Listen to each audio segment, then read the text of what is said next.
मराठ्यांची काय भावे आहेत आणि तुला दाखवतो। मनोज जरांगे पाटील यांची बैठक जी होती, जी लोणावळ्यामध्ये पार पडली होती, ती मात्र निष्फळ ठरलेली आहे आणि मनोज जरांगे पाटील यांनी आपला मोर्चा आता मुंबईकडे वळवलेला आहे। आपण सध्या आहोत पळसपे मार्गावरती। जो रस्ता जो आहे जुना मुंबई हायवेवरून जो पळसपे पासून पळसपे क्रॉस करून तो JNPTला जातो आणि JNP पासून तो उल्वे वाया नवी मुंबई असा तो रस्ता आहे। हा नवी मुंबईतून FMCला जाणारा रस्ता आहे वाया पळसपे। या रस्त्यावरती आपण सध्या उभे आहोत। आपण पाहू शकता कशा पद्धतीने मराठा समाजातील जे काही नागरिक आहेत ते इतर रस्त्यावरती उतरलेले आपल्याला पाहायला मिळतात। या ठिकाणी जर का पाहायला गेलं तर मोठ्या प्रमाणात जे जयघोष आहे, एक मराठा लाख मराठा यांच्या घोषणा आपल्याला या पळसपे या मार्गावरती आपल्याला पाहायला मिळतात। पूर्ण जी जनता आहे मराठा समाजातील ती रस्त्यावरती उतरलेली आहे। मनोज जरांगे पाटील यांच्या स्वागतासाठी ही जनता रस्त्यावरती उतरलेली आहे। काय सांगाल, कशासाठी रस्त्यावरती आला तिथे? आम्हाला आमच्या हक्काचं आरक्षण घेण्यासाठी आम्ही या ठिकाणी आलेलो आहे मुंबईला। आरक्षण घेतल्याशिवाय आम्ही माघारी जाणार नाही, सरकारला ठोकपणे सांगण्यासाठी आलेलो आहे।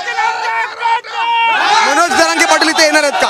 मनोज जरांगे साहेब मागणी यायला लागलेत।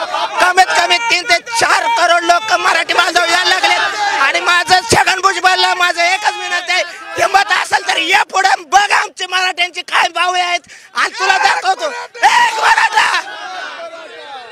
आणि अजितदादा पवार म्हणत होते की कायद्याचं उल्लंघन करू नका, कायदा हे आमच्या बापानेच लिहिलेला आहे, त्यामुळे तुम्ही कायद्याची हे करू नका। तुम्ही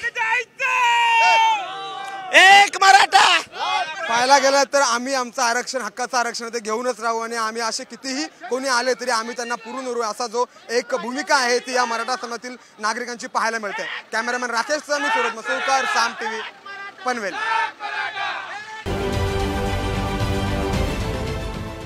देश विदेशातील प्रत्येक घडामोडींचे लाईव्ह अपडेट मिळवण्यासाठी आता साम टीव्हीच्या सर्व सोशल मीडिया प्लॅटफॉर्मला लाईक, फॉलो आणि सबस्क्राईब करा। तसंच सर्व नोटिफिकेशनसाठी बेल आयकॉन प्रेस करायला विसरू नका।